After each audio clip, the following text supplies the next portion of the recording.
අවුරුද්ධ 2002 සෝමාවතිය පුදුවීමට රැස්වලා හිටපු දහස් ගාණක් බැතිමතුන් අදහාගන්න බැරි අද්භූත සිදුවීමකට සාක්ෂිකරුවන් වුණා. තප්පර ගාණක් අහසේ දිස්වුණ ඒ අමුතු ආලෝක ධාරාවන් ඇත්තටම මොනවද? මේ ආලෝක ධාරාව මිනිස් තාක්ෂණයට හිතන්නවත් බැරි වේගකින් අහසට විහිදිලා ගියේ දහස් ගණන් බැතිමතුන් බලා ඉද්දිමයි. බොහෝ දෙනෙක් මේක බුදුරැස් විහිදීමක් කියලා විශ්වාස කරද්දී විද්‍යාඥයන් සහ UFO පර්යේෂකයන් මේ ගැන කිව්වේ වෙනස්ම කතාවක්. මේක ඇත්තටම පිටසක්වල යානයක්ද? මේක එක කතාවක් විතරයි. තන්තිරිමලේ හමුදා කඳවුරේ සෙබළුන් රජයට වාර්තා කරපු ඒ අභිරහස් යානය ගැන ඔයාලා දැනගෙන හිටියද?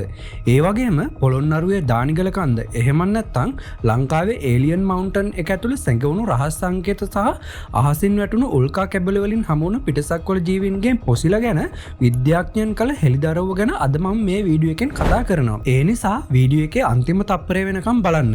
මොකද අද මම කියන්නේ ලංකාවේ වසංකල පිටසක්වල ඉතිහාසය ගැන. ඉතින් ඊට කලින් මතක් කරනවා මගේ channel එක තාම subscribe කරලා නැත්නම් දැම්ම subscribe කරලා channel එකට join වෙලා ඉන්න. එහෙනම් අපි යමු අද වීඩියෝ එකට.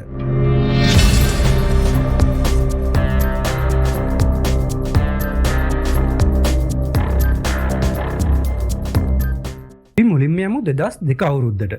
ඒ අවුරුද්ද ලංකාවේ UFO ඉතිහාසය ගැන කතා කරපු අවුරුද්දක්. අප්‍රේල් මාසයේ දවසක සෝමාවතී රජමහා විහාරයේ බැතිමතුන්ගෙන් පිරීලා ඉතිරිලා තිබුණේ. එකපාරටම හැමෝගෙම අවධානය යොමු වුණේ චෛත්‍යයට ඉහළින් තිබුණු අඳුරු අහසට. අහසේ එකම තැනක ඉතාමත් දීප්තිමත් ආලෝක වස්තුවක් රැඳිලා තියෙනවා හැමෝම දැක්කා. මුලින්ම මිනිස්සු හිතුවේ මේ බුදුරැස් විහිදෙනවා කියලා. හැබැයි මෙතනදී තමයි වැදගත්ම දේ වෙන්නේ. මෙතන හිටපු කෙනෙක් තමන් ගාව තිබුණු වීඩියෝ කැමරාවෙන් මේක පටිගත කරන්න සමත් වෙලා තියෙනවා. ඒ වීඩියෝ එක අදටත් සාක්ෂියක් විදිහට තියෙනවා. ඒක පරීක්ෂා කරපු විද්‍යාඥයන්ට පෙනුන දේ තමයි මේ වස්තුව ස්වභාවික තරුවක් හෝ ග්‍රහලෝකයක් නෙමෙයි කියලා. ඒ වස්තුව අහසේ තප්පර කිහිපයක් නිසලව තිබිලා එකපාරටම ඇසට හසු නොවන වේගයකින් අහසට විහිදිලා යනවා. ඒ වේගය කොච්චරද කියනවා නම් පෘථිවියේ තියෙන කිසිම සුපර්සොනික් යානයකට ඒ වගේ වේගයක් ලබා ගන්න බැහැ. ඒ වගේම ඒ යානයේ ගමන් මාර්ගයේ අංශක 90කට තියුණු හැරවුමක් ගන්නවා. මේක භෞතික විද්‍යාවට අනුව සාමාන්‍ය යානයකට කරන්න බැරි දෙයක්. මේ ගැන මහාචාර්ය චන්දන ජයරත්න මහත්මයා ප්‍රමුඛ පර්යේෂණ කණ්ඩායමක් ලොකු වාර්තාවක් නිකුත් කළා. ඒ කාලේ දිවයින සහ ඩේලි නිවුස් පත්තරවල මේක පෘථිවියෙන් බැහැර යානයක් වීමට ඇති ඉඩකඩ ගැන පිටු ගණන් ලිපි පළ වුණා. ආතර් සී ක්ලාක් මහත්තයා පවා මේ වීඩියෝ එක දැකලා පුදුම වුණා. සෝමාවතිය කියන්නේ නිකම්ම පූජනීය ස්ථානයක් විතරක් නෙමෙයි. ඒ පොළොව යටින් පිටසක්වල යානාවලට අවශ්‍ය යම්කිසි ශක්ති ප්‍රභයක් තියෙනවද කියන එක අදටත් විසඳුණු නැති අභිරහසක්. ලංකාවේ අභිරහස් යානා ගැන කතා වුණු කාලවකවානුවේදී අපේ රටේ ආරක්ෂක අංශ පවා ගොඩක් නොසන්සුන් කරපු සිදුවීම් මාලාවක් එකපිට වාර්තා වුණා.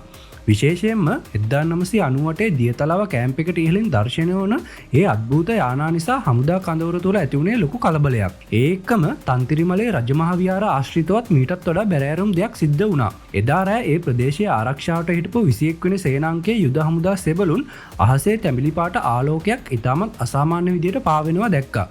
යුද හමුදා සෙබළුන් කියන්නේ මේ වගේ දේවල් ගැන හොඳ පුහුණුවක් තියෙන පිරිසක් නිසා ඔවුන් මුලින්ම සැක කරේ මේක සතුරු හමුදාවේ මොකක් හරි ගුවන් යානයක් කියලා. හැබැයි පුදුමේ කියන්නේ මේ වස්තුවෙන් කිසිම ශබ්දයක් ඇවිල්ලා නැහැ. ඒ වගේම ඒක රේඩාර් පද්ධති වලට අහු වෙලත් නැහැ. තන්තිරිමලේ නායක හිමියන් පවා මේ අద్භූත දර්ශනය දැකලා තිබුණා. මේ සිදුවීම කොච්චර බරපතල වුණාද කියනවා නම් හමුදා මූලස්ථානයේට මේ ගැන රහසිගත වාර්තාවක් පවා ඉදිරිපත් වෙලා තියෙනවා. පස්සේ ඒ ප්‍රදේශයෙන් හම්බ වුණ සාක්ෂි වලට අනුව තහවුරු වෙලා තියෙන්නේ මේ යානය පොළොවට අඩි කිහිපයක් දක්වාම පහත් කරලා තියෙනවා කියලා.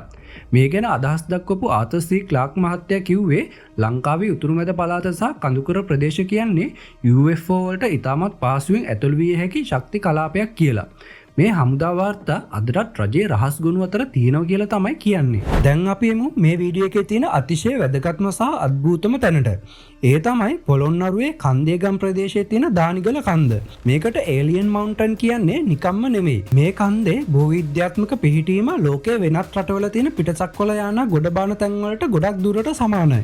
කන්දේ මුදුන අතින් කපලා දැම්මා වගේ සමතල පොළොවක් සහ පිටසක්වල යානයකට සමාන රවුම් හැඩයකට තමයි තියෙන්නේ. විද්‍යාඥයෝ කියන විදිහට විදිහට මේක ස්වභාවිකව හැදෙන්න තියෙන ඉඩකඩ හරිම අඩුයි. මෑතකදී ඉකෝ ඇස්ට්‍රොනොමි ශ්‍රී ලංකා කියන ආයතනය මේ කන්දේ අතිශය රහසිගත ගවේෂණයක් කරා. ඒ අය කන්දේ පර්වත මුහුණතේ තිබිලා අමුතුම රූපාක්ෂර වගේක් හොයාගත්තා. මේවා අපේ රටේ අපි දකින සාමාන්‍ය සිතුවම් නම් නෙවෙයි. මේ සංකේතවලටම සමාන සංකේත හම්බෙන්නේ බ්‍රසීලයේ සහ ඉන්දියාවේ UFO දර්ශනය වුණ තැන්වලින් විතරයි. ඉතින් මේක අහම්බයක් වෙන්න බෑ.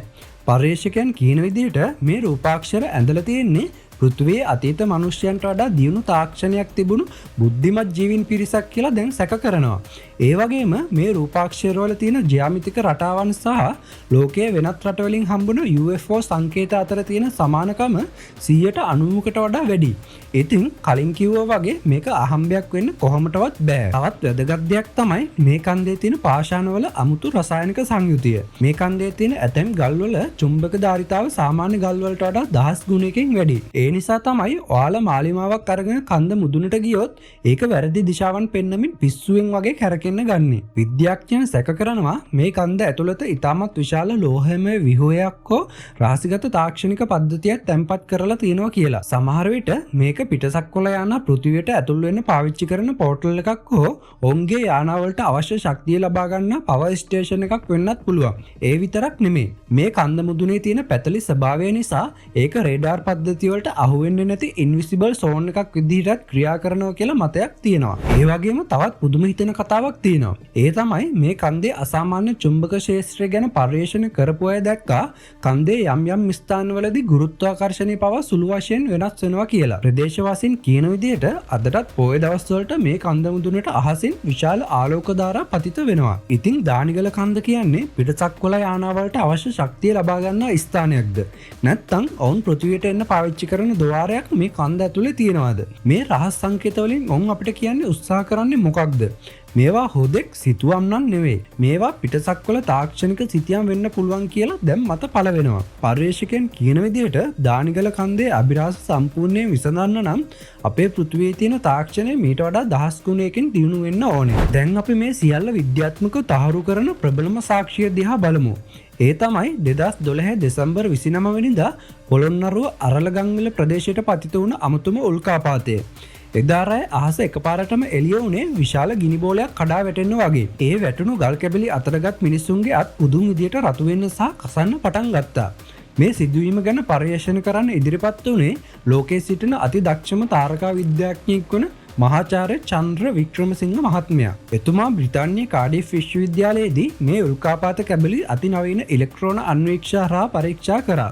එහිදී ඔහු දැක්ක ඒ ගල් කැබලි ඇතුලේ ඩයටොම්ස් කියලා හඳුන්වන ශුද්‍ර ජීවීන්ගේ පොසිල තැන්පත් වෙලා තියෙනවා. මේ ජීවීන් පෘථිවියේ ඉන්න කිසිම ජීවියෙකුට සමාන නැහැ කියලා ගොඩක් අය තර්ක කරා. ඒ වගේම ඔවුන්ට පෘථිවියේ වායු ගෝලයට ඇතුල් වීමේදී ඇතිවන අධික තාපයට ඔරොත්තු දීමේ හැකියාව තිබුණා කියලා තහවුරු වුණා. මහාචාර්යවරයා කිව්වේ මේවා පෘථිවියට අයිති දේවල් නෙමෙයි, මේවා ආවේ වෙනත් ග්‍රහලෝකයකින් කියලා. මේ හෙළිදරව්ව ජාත්‍යන්තර විද්‍යාලෝකයේ ලොකු ආందోලනයක් ඇති කරා. ජර්නල් ඔෆ් කොස්මොලොජි කියන ලෝක ප්‍රසිද්ධ විද්‍යා සංග්‍රහව මේ ගැන දීර්ඝ පර්යේෂණ පත්‍රිකාවක් පළ කරා. සමහර විද්‍යාඥයන් මේක පිළිගන්න අදිමදි කරත් අදටත් මේ ගල්වල රසායනික සංයුතිය පෘථිවියේ කිසිදු ගලකට සමාන නොවන බව ඔප්පු වෙලා තියෙනවා. ඉතින් ඇයි ලංකාවට මේ වගේ දෙයක් ලැබුණේ? දානිගල කන්දට සහ සෝමාවතියට නුදුරින්ම මෙවැනි උල්කාපාතයක් පතිත වීම අහම්බයක් වෙන්න පුළුවන්ද? නැත්නම් මේ සියල්ල අතර යම්කිසි රහසිගත සම්බන්ධයක් තියෙනවද? විද්‍යාඥයන් සැක කරන්නේ ලංකාව පිහිටලා තියෙන භූමි කලාපය පිටසක්වල ශක්ති ධාරාවලට වඩාත් සංවේදී වෙනවා කියලා. ඉතින් සෝමාවතියේ ආලෝකය, තන්තිරිමලයේ හමුදා රහස්, දානිගල කන්දේ අద్භූත සංකේත සහ අරලගම් වලින් හමුවන පිටසක්වල ජීවීන් මේ හැමදේම එක පෙළට තියලා බැලුවම අපිට තේරෙනවා ලංකාව කියන්නේ නිකන් රටක් නෙවෙයි කියලා. ලංකාව කියන්නේ පිටසක්වල ශිෂ්ටාචාරයන් සමග අතීතයේ ඉඳන්ම සම්බන්ධකම් තිබුණු රටක්. සමහර විට රාවණා රජුගේ යුගයේ ඉඳන්ම මේ පිටසක්වල තාක්ෂණය අපේ රටේ හැංගිලා තියෙනව වෙන්න පුළුවන්. ඉතින් ඔයා මොකද හිතන්නේ? මේ දේවල් අහම්බයක්ද? නැත්නම් සැලසුම් සහගතව කරන වසන් කිරීමක්ද? දානිගල කන්ද ඇතුලේ අදටත් මොනවා හරි දෙයක් ජීවමානව තියෙනවා කියලා ඔයාටත් හිතෙනවද? ඔයාගේ අදහස සහ ඔයා මේ වගේ අත්දැකීමකට මුහුණ දීලා තියෙනවා නම් ඒ ගැන පහලින් කමෙන්ට් එකක් දාන්න. ඒ වගේම ලෝකේ වසන් කළ අභිරහස් ගැන තවත් වීඩියෝ බලන්න මගේ channel එක subscribe කරලා තියාගන්න. මතක තියාගන්න සත්‍ය හරිම භයානකයි වගේම අద్භූතයි. එහෙනම් සුබ දවසක්.